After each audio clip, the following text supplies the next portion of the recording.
El Col·legi Sant Rafel ha estat el primer dels dos centres de primària salvatans en celebrar la seva particular festa de final de curs i ho ha fet proposant un viatge pels racons més emblemàtics del nostre municipi.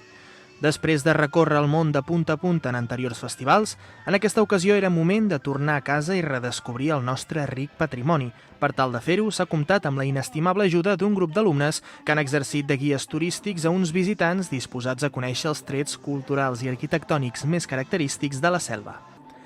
El viatge els ha dut des del castell fins al convent de Sant Rafel, passant per les muralles o el portal de Vall, tot gaudint de les coreografies de l'alumnat del centre, des dels més petits de la llar d'infants fins als veterans, els que enguany s'acomiaden del col·legi, els nens i nenes de sisè. No ha faltat la tradicional sardana que ha unit petits i grans a la pista esportiva del centre.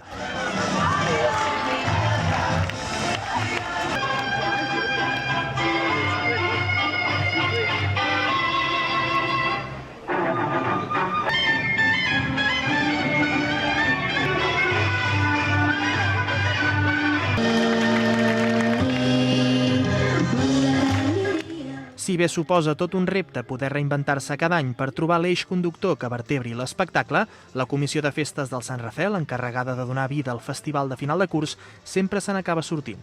Ha estat un tomb pel poble, coneixent aquest poble, presentant-lo amb uns companys que han vingut d'uns nens de l'escola que arribaven aquí i hem aprofitat que anàvem a diferents zones amb alguna cançó que expliqués aquella temàtica d'aquell lloc. I així hem fet temàtiques diferents, formats diferents, ha estat molt amè, molt diferent. Hem fet participar les famílies, amb els mocadors, barrets, bandalls, ha estat molt interactiu. Aquest festival ha estat més especial i emotiu de l'habitual, i és que l'actual curs és el darrer d'en Joan Carles López al capdavant de l'equip directiu. López fa una passa al costat i, tot i que seguirà involucrat en la docència al Sant Rafel, cedirà el seu testimoni perquè sigui una altra persona la que lideri i doni continuïtat al projecte educatiu del centre. En acabar el festival de final de curs i sense que en Joan Carles s'ho esperés, la comunitat del Sant Rafel li ha volgut retre un homenatge als gairebé 30 anys, 6 com a cap d'estudis i 22 com a director, en què s'ha dedicat en cos i ànima a l'ensenyament de les moltes generacions de salvatans que han passat pel col·legi. López se'n va agraït i amb la sensació d'haver fet una molt bona feina, especialment en la lluita per convertir el centre en tot un referent de l'escola inclusiva a les nostres comarques.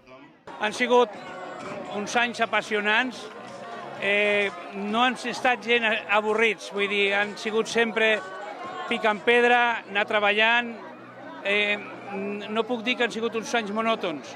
Jo he demanat en 3 ocasions el sortir de director i m'anaven dient a veure si podia seguir. I jo, molt agraït perquè m'ho demanessin i així ho he fet.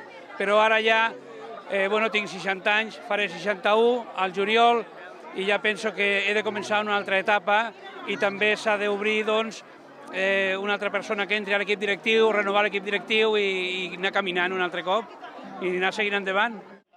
Representants d'alumnes i exalumnes del Sant Rafel, membres de la Corporació Municipal, així com la directora de les escoles diocesanes de l'Arquebisbat de Tarragona, Cinta Sebastià, i també els familiars d'en Joan Carles l'han acompanyat en el tancament d'aquesta etapa professional i personal.